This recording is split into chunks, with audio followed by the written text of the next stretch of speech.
Hello students, good morning. आज हम 10th class chemistry में chapter number 3 metals and non metals में study करेंगे। How do metals and non metals react. यानी इससे पहले हम स्टडी कर चुके हैं मेटल्स के बारे में, नॉन मेटल्स के बारे में। अब हम स्टडी करेंगे जो मेटल्स और नॉन मेटल्स हैं वो किस प्रकार रिएक्ट होती हैं। जो भी हमारे पास मेटल हैं उन सभी की टेंडेंसी क्या होती है, लॉस ऑफ इलेक्ट्रॉन्स करने की होती है। इसके अलावा जितनी भी हमारे पास नॉन मेटल हैं उन सभी की कंडीशंस क्या होती है, गेन ऑफ इलेक्ट्रॉन्स करने की होती है। यानी जो मेटल्स हैं उनके आउटर मोस्ट सेल में इलेक्ट्रॉन्स प्रेजेंट होते हैं 1 2 3। नॉन मेटल्स होती हैं उनके आउटर मोस्ट सेल में इलेक्ट्रॉन्स प्रेजेंट होते हैं 5 6 7 अप्रोक्सीमेटली। जो हमारे पास क्या होते हैं, आयनिक बॉन्ड क्रिएट करते हैं। आयनिक बॉन्ड कैसे क्रिएट करते हैं, क्योंकि जो मेटल्स है और वो किसके साथ रिएक्ट कर रही है, नॉन मेटल के साथ रिएक्ट कर रही है। और जो मेटल्स है उनकी टेंडेंसी क्या है, लॉस ऑफ इलेक्ट्रॉन्स करने की है। नॉन मेटल्स की टेंडेंसी क्या है, गेन ऑफ इलेक्ट्रॉन्स करने की है। जो मेटल्स हैं लॉस ऑफ इलेक्ट्रॉन्स कर रही है, यानी उनके ऊपर चार्ज पार्टिकल कैसा है, पॉजिटिव चार्ज पार्टिकल है। और पॉजिटिव चार्ज पार्टिकल्स को हम किससे डिनोट्स करते हैं, कैटायन से। और जो नॉन मेटल हैं गेन ऑफ इलेक्ट्रॉन्स करती है, उनके ऊपर चार्ज पार्टिकल कैसा होता है, नेगेटिव चार्ज पार्टिकल्स होता है। यानी वो किसको डिनोट्स करती हैं, एनायंस को डिनोट्स करती हैं। और कैटायन और एनायन दोनों की कम्बिनेशन क्या होती है, आयंस। इसलिए हम डिनोट्स कर सकते हैं when metals and non-metal react with each other, then they form ionic bond या फिर ionic compound। क्या क्रिएट करते हैं वो, या तो आयनिक बॉन्ड या फिर आयनिक कंपाउंड्स क्रिएट करते हैं। इस प्रकार हम एक एग्जाम्पल लेके चलें कि एक हम क्या लेके चलें, मेटल लेके चलें और वो किसके साथ रिएक्शन करे, नॉन मेटल्स के साथ रिएक्शन करे तो किस प्रकार अपने कंपाउंड शेयरिंग करती है। जो कोई भी एक मेटल है या नॉन मेटल्स के साथ रिएक्शन करती है वो टेंडेंसी क्या है, लॉस ऑफ इलेक्ट्रॉन्स और गेन ऑफ इलेक्ट्रॉन्स करके अपनी स्टेबिलिटी डिनोट्स करती है। यानी mutual sharing of electrons create करके अपने कंपाउंड क्रिएट करते हैं। और वो कंपाउंड कैसा होता है, आयनिक कंपाउंड क्रिएट करते हैं। अब आयनिक कंपाउंड करेंगे, म्यूचुअल शेयरिंग ऑफ इलेक्ट्रॉन्स करेंगे, तो किस रूल के अनुसार वो म्यूचुअल शेयरिंग करते हैं, हमारे पास दो ही रूल प्रेजेंट हैं, डबरेट रूल एंड सेकंड नंबर पर है ऑक्टेट रूल। डबलेट रूल किस बात को डिनोट्स करता है, जो डबलेट रूल है वो सिर्फ पॉसिबिलिटी डिनोट्स करता है हाइड्रोजन और हीलियम तक। यानी जिनकी वैलेंसी फर्स्ट सेल में ही कंप्लीट हो जाती है, अपने जितने भी इलेक्ट्रॉन प्रेजेंट हैं वो फर्स्ट सेल में ही कंप्लीट हो जाए और फर्स्ट सेल में मैक्सिमम इलेक्ट्रॉन्स कितने हो, 2 इलेक्ट्रॉन। इसी प्रकार ऑक्टेट रूल की बात की जाए तो ऑक्टेट रूल की टेंडेंसी होती है आफ्टर हीलियम, हीलियम से आगे लिथियम से स्टार्ट होकर उससे आगे सभी तक की क्या है, number of electrons more than 2 present हो जाते हैं और नंबर ऑफ सेल क्या हो जाती है, मोर देन 1 प्रेजेंट हो जाती है। और 1 more than electron number of shell present होने के कारण जब हम फार्मूला 2n² फुट करते हैं तो सेकंड सेल में हमारे पास मैक्सिमम इलेक्ट्रॉन्स कितने प्रेजेंट होते हैं, 8 इलेक्ट्रॉन प्रेजेंट होते हैं। इसलिए इसको क्या कहा जाता है, ऑक्टेट रूल से डिनोट्स किया जाता है। तो सेकंड हमारे पास है ऑक्टेट रूल। तो जितनी भी हमारे पास मेटल्स हैं या नॉन मेटल्स हैं, लॉस ऑफ इलेक्ट्रॉन्स करती हैं, गेन ऑफ इलेक्ट्रॉन्स करके आयनिक बॉन्ड क्रिएट करती हैं, वो mutual sharing of electrons doublet rule या फिर ऑक्टेट रूल के अनुसार अपनी स्टेबिलिटी डिनोट्स करती हैं। अब क्या है, जो कोई भी हमारे पास मेटल्स और नॉन मेटल्स कंबाइन हो रहे हैं, उन मेटल्स और नॉन मेटल्स को कंबाइन करके हमें क्या क्रिएट करना है, कंपाउंड क्रिएट करना है, और वो कंपाउंड क्या है हमारे पास, आयनिक कंपाउंड्स में डिनोट्स होते हैं। तो आयनिक कंपाउंड्स हैं हमारे पास, वो किस प्रकार क्रिएट होते हैं, किस प्रकार म्यूचुअल शेयरिंग ऑफ इलेक्ट्रॉन्स की जाती है, तो उसके बारे में हम स्टडी करते हैं। जैसे हम एक एग्जाम्पल लेके चलें, एग्जाम्पल में क्या लेके चलें, कोई भी एक मेटल डिनोट्स करें और एक कोई भी हम नॉन मेटल्स डिनोट्स करें। तो जो हमारे पास मेटल्स प्रेजेंट हैं, नॉन मेटल्स प्रेजेंट हैं, वो म्यूचुअल शेयरिंग किस प्रकार करें। जैसे हमने मेटल डिनोट कर लिया, हमारे पास क्या है, सोडियम है। नॉन मेटल्स हमने डिनोट कर ली कि क्या है, क्लोरीन प्रेजेंट है। अब वो म्यूचुअल शेयरिंग कर रहे हैं, किस प्रकार नंबर ऑफ मॉलिक्यूल्स प्रेजेंट है, कितने उनके नंबर ऑफ इलेक्ट्रॉन्स प्रेजेंट है, कितनी वैलेंसी प्रेजेंट है, किस प्रकार वो कंपाउंड क्रिएट कर रही हैं, और कंपाउंड क्रिएट करके क्या केमिकल फार्मूला क्रिएट कर रही हैं। तो हम इसके अनुसार सोडियम और क्लोरीन का एग्जांपल लेते हैं। तो केमिकल फार्मूला क्रिएट करने का क्या है फार्मूला, सबसे पहले तो क्या डिनोट्स कीजिए, एलिमेंट्स डिनोट्स कीजिए। अब एलिमेंट्स हम डिनोट्स करेंगे, और जब हम कोई भी कंपाउंड क्रिएट करते हैं तो उस कंपाउंड में हमारे पास किसकी कम्बिनेशन होती है, एटलीस्ट 2 एलिमेंट्स प्रेजेंट होते हैं, और उन 2 एटलीस्ट कम्बिनेशंस में आयनिक बॉन्ड क्रिएट है, तो एक टेंडेंसी लॉस ऑफ इलेक्ट्रॉन्स करने का होगा, एक गेन ऑफ इलेक्ट्रॉन्स करने का होगा। तो सबसे पहले कौन सा एटम डिनोट्स किया जाएगा, जिसकी टेंडेंसी लॉस ऑफ इलेक्ट्रॉन्स करने की होगी, और उसके बाद कौन सा डिनोट्स किया जाएगा, जिसकी टेंडेंसी गेन ऑफ इलेक्ट्रॉन्स करने की होगी। तो हमें ये लॉस ऑफ इलेक्ट्रॉन्स या गेन ऑफ इलेक्ट्रॉन्स किससे पता चलेगा, इलेक्ट्रॉनिक कॉन्फ़िगरेशन से। जब हम उनका इलेक्ट्रॉनिक कॉन्फ़िगरेशन करेंगे, अगर उनके आउटर मोस्ट सेल के इलेक्ट्रॉन्स 1 2 3 प्रेजेंट होते हैं तो लॉस ऑफ इलेक्ट्रॉन्स 5 6 7 प्रेजेंट होते हैं तो हम बोलेंगे गेन ऑफ इलेक्ट्रॉन्स कर रहे हैं। तो जैसे हम एग्जांपल लेके चल रहे हैं किसका, सोडियम का, इलेक्ट्रॉनिक कॉन्फ़िगरेशन किसके अनुसार होगा, एटॉमिक नंबर के अनुसार। तो हमने एटॉमिक नंबर कितना होता है सोडियम का, 11।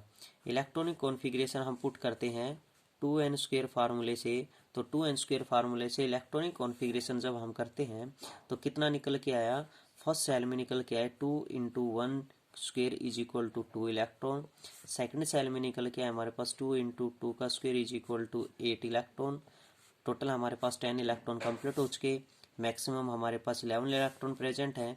तो थर्ड सेल में हमारे पास मैक्सिमम इलेक्ट्रॉन्स होने चाहिए 18, और ऑक्टेट रूल के अनुसार प्रेजेंट होने चाहिए 8 इलेक्ट्रॉन। अब ना तो हमारे पास 8 इलेक्ट्रॉन प्रेजेंट हैं, ना ही हमारे पास 18 इलेक्ट्रॉन प्रेजेंट हैं, इसलिए थर्ड सेल में कितने इलेक्ट्रॉन पुट किए जाएंगे, जितने भी हमारे पास इलेक्ट्रॉन बचे हुए हैं 1 इलेक्ट्रॉन्स। तो सोडियम के हमारे पास कितना वैलेंस इलेक्ट्रॉन प्रेजेंट हो चुके, 1 इलेक्ट्रॉन प्रेजेंट हो चुके। तो इसकी क्या है, लॉस ऑफ इलेक्ट्रॉन्स करने की है। यानी जो कंपाउंड सोडियम और क्लोरीन की कम्बिनेशन से बनेगा उसमें पहला कौन सा लिखा जाएगा, सोडियम। उसके बाद हम किसकी बात करें, क्लोरीन, जिसका एटॉमिक नंबर होता है 17। इसी प्रकार 2n² फार्मूले से उसको डिसोसिएट करें तो क्या हो जाएगा, 2 × 1² is equal to 2 electron, 2 × 2² is equal to 8 electron, 2 × 3² is equal to 18। But according to rule, octet rule के अनुसार हमारे पास 18 इलेक्ट्रॉन्स फिलअप न होकर कितने इलेक्ट्रॉन फिलअप किए जाएंगे, 8 इलेक्ट्रॉन। लेकिन हमारे पास बचे हुए इलेक्ट्रॉन्स कितने हैं मैक्सिमम, जब हम 17 इलेक्ट्रॉन में से 2 इलेक्ट्रॉन्स फिलअप कर चुके तो हमारे पास बचे 15 इलेक्ट्रॉन्स। 15 में से सेकंड सेल में 8 इलेक्ट्रॉन फिलअप कर चुके, बचे हमारे पास 7 इलेक्ट्रॉन्स। 8 इलेक्ट्रॉन्स हमारे पास बचे हुए नहीं है, तो मैक्सिमम कितने इलेक्ट्रॉन फिलअप होंगे, थर्ड सेल में 7 इलेक्ट्रॉन्स। अब बात करते हैं हम म्यूचुअल शेयरिंग करके कंपाउंड फॉर्मेशन की। तो जो कंपाउंड हमारे पास फॉर्मेशन है वो कंपाउंड है सोडियम क्लोराइड, जो किस किस कम्बिनेशन से बना है, सोडियम और क्लोरीन की कम्बिनेशन से बना है। लेकिन हमें इसका केमिकल फार्मूला अननोन है, तो इसके लिए हम केमिकल फार्मूला क्रिएट करते हैं। तो सबसे पहले क्या डिनोट्स कीजिए, उन जो भी एलिमेंट्स है सबसे पहले वो एलिमेंट डिनोट्स कीजिए जिसकी टेंडेंसी लॉस ऑफ इलेक्ट्रॉन्स करने की है। सेकंड नंबर पर वो एलिमेंट डिनोट्स कीजिए जिसकी टेंडेंसी गेन ऑफ इलेक्ट्रॉन्स करने की है, और नीचे दोनों की क्या डिनोट्स कर देते हैं हम, उनकी वैलेंसी। सोडियम की वैलेंसी हमारे पास कितनी प्रेजेंट है, 1 वैलेंसी प्रेजेंट है। क्लोरीन की वैलेंसी कितनी है, आउटर मोस्ट शेल के इलेक्ट्रॉन 7 प्रेजेंट है, तो वैलेंसी क्या हुई हमारे पास 8 - 7 इज इक्वल टू 1 इलेक्ट्रॉन, यानी उसके द्वारा कितने इलेक्ट्रॉन गेन किए जाएंगे, 1 इलेक्ट्रॉन्स गेन किए जाएंगे। तो वैलेंसी कितनी उसकी 1। फार्मूला क्रिएट करने के हम क्या करते हैं, क्रिस क्रॉस मल्टीप्लाई करते हैं उसकी वैलेंसी के साथ, और जो आउट क्रिस क्रॉस में वैलेंसी प्रेजेंट होती है वो क्या हो जाएंगे, उसके नंबर ऑफ मोलिकुल्स प्रेजेंट हो जाएंगे। तो हम फार्मूला डिनोट्स करें तो सोडियम की जब 1 के साथ मल्टीप्लाई की गई तो 1 प्रेजेंट हुआ, क्लोरीन की भी जब 1 के साथ मल्टीप्लाई की गई तो 1 प्रेजेंट हुआ, लेकिन 1 अप्रोक्सीमेटली जब हम नहीं लिखते तो 1 ही प्रेजेंट होता है, इसलिए फार्मूला क्या हो उसका NaCl। सोडियम क्लोराइड का क्या फार्मूला है, NaCl। केमिकल फार्मूला ऑफ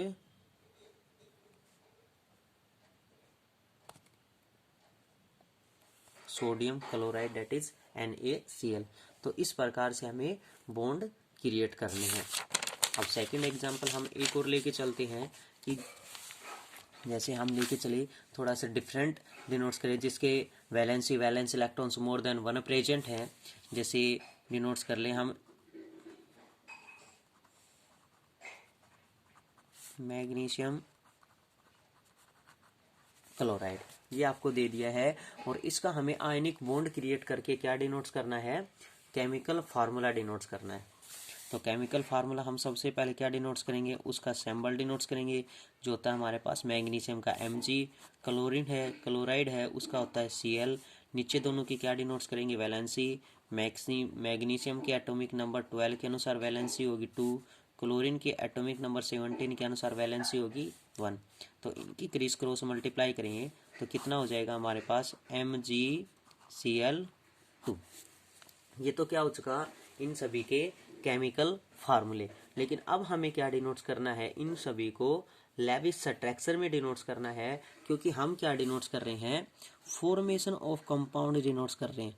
और फॉर्मेशन ऑफ कंपाउंड्स आपको ये डिनोट्स करनी है कि वो किस प्रकार mutual sharing of electrons create कर रहे हैं, कितने इलेक्ट्रॉन्स लॉस किए गए हैं या कितने इलेक्ट्रॉन गेन किए गए हैं। जैसे अभी हमने एग्जाम्पल लिया था सोडियम क्लोराइड का, तो सोडियम क्लोराइड का फॉर्मेशन हम क्रिएट करें तो हम क्या डिनोट्स करेंगे, पहले सोडियम, राइट साइड में हम डिनोट्स कर लेते हैं क्लोरीन। उसके बाद क्या डिनोट्स होंगे, इन सभी के outer most shell electrons. Outer most shell electrons क्या डिनोट्स होंगे, इन सभी के वैलेंस इलेक्ट्रॉन्स। उन वैलेंस इलेक्ट्रॉन्स को हम किससे डिनोट्स करेंगे, या तो डॉट से या फिर क्रॉस से। क्यों, क्योंकि इन सभी की डिसोसिएशन किसने दी थी, लेविस नाम के साइंटिस्ट ने दी थी, और उस लेविस नाम के साइंटिस्ट ने इनको डॉट और क्रॉस प्रोडक्ट से डिनोट्स किया था। तो या तो हम डॉट से डिनोट्स कर लेते हैं या फिर क्रॉस से। तो डॉट से हम डिनोट्स कर लेते हैं, हम मान के चलते हैं कि जो लॉस ऑफ इलेक्ट्रॉन्स कर रहा है उसके हम इलेक्ट्रॉन्स को डिनोट्स कर ले क्रॉस से, और जो गेन ऑफ इलेक्ट्रॉन्स कर रहा है उसकी इलेक्ट्रॉन्स डिनोट्स कर लिए हमने डॉट से। तो जो हमें पता है कि सोडियम है लॉस ऑफ इलेक्ट्रॉन्स करता है, तो इसके outer most shell electrons valence electrons हमने डिनोट्स कर दिए, एक प्रेजेंट है और वो किससे डिनोट्स कर दिया, हमने क्रॉस से डिनोट्स कर दिया। उसके बाद है क्लोरीन, और क्लोरीन की टेंडेंसी क्या है, गेन ऑफ इलेक्ट्रॉन्स करने की है, तो उसके outer most shell electron valence electrons को हम डिनोट्स कर देते हैं डॉट से। और इलेक्ट्रॉन्स कितने प्रेजेंट हैं, 7 प्रेजेंट है। तो कितने इलेक्ट्रॉन प्रेजेंट उसके, 7 इलेक्ट्रॉन्स। अब म्यूचुअल शेयरिंग करनी है। म्यूचुअल शेयरिंग क्या है कि कोई एलिमेंट ऐसा है जिसकी टेंडेंसी लॉस ऑफ इलेक्ट्रॉन्स करने की है, या कोई एलिमेंट ऐसा है जिसकी टेंडेंसी गेन ऑफ इलेक्ट्रॉन्स करने की है। तो दोनों एक दूसरे के साथ कंबाइन हो रहे हैं, तो कंबाइन हो रहे हैं तो ये टेंडेंसी क्या है, लॉस ऑफ इलेक्ट्रॉन्स करेगा। तो इसके इलेक्ट्रॉन्स लॉस किया जा रहा है, तो किसके द्वारा गेन किया जा रहा है, वो क्लोरीन के द्वारा गेन किया जा रहा है। यानी हम डिनोट्स कर देंगे लॉस ऑफ इलेक्ट्रॉन्स है उसको उठाएंगे और कहाँ पर डिनोट्स कर देंगे, जिसकी टेंडेंसी गेन ऑफ इलेक्ट्रॉन्स करने की है उसके पास आ जाएगा। लेकिन ये किस प्रकार डिनोट्स करे जाएंगे, हमेशा पेयर में डिनोट्स किए जाएंगे। ये नहीं कि हम इधर ही 3 इलेक्ट्रॉन्स डिनोट्स कर दे, इधर एक इलेक्ट्रॉन्स डिनोट्स करें, नहीं। जिस तरफ हमारे पास सिंगल इलेक्ट्रॉन्स होगा उस तरफ हमेशा किस में डिनोट्स करना है, पेयर में डिनोट्स करना है, कि हमारे पास नंबर ऑफ इलेक्ट्रॉन्स हमेशा पेयर में बचे। तो ये हो जाएगी हमारे पास म्यूचुअल शेयरिंग ऑफ इलेक्ट्रॉन्स करके कंपाउंड क्रिएट हो जाएगा हमारे पास NaCl,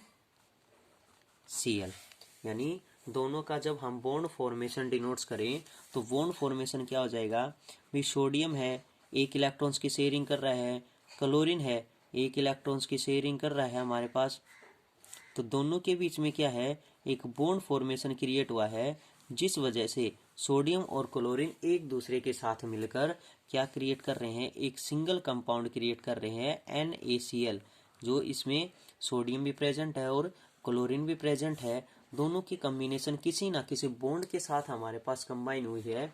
इस बॉन्ड फॉर्मेशन होने के कारण इस cation and anion opposite charge particle present होने के कारण इसको डिनोट्स कर दिया आयन, और बॉन्ड फॉर्मेशन होने के कारण डिनोट्स कर दिया आयनिक बॉन्ड, और डिनोट्स कर दिया कंपाउंड क्रिएट हो चुका है तो आयनिक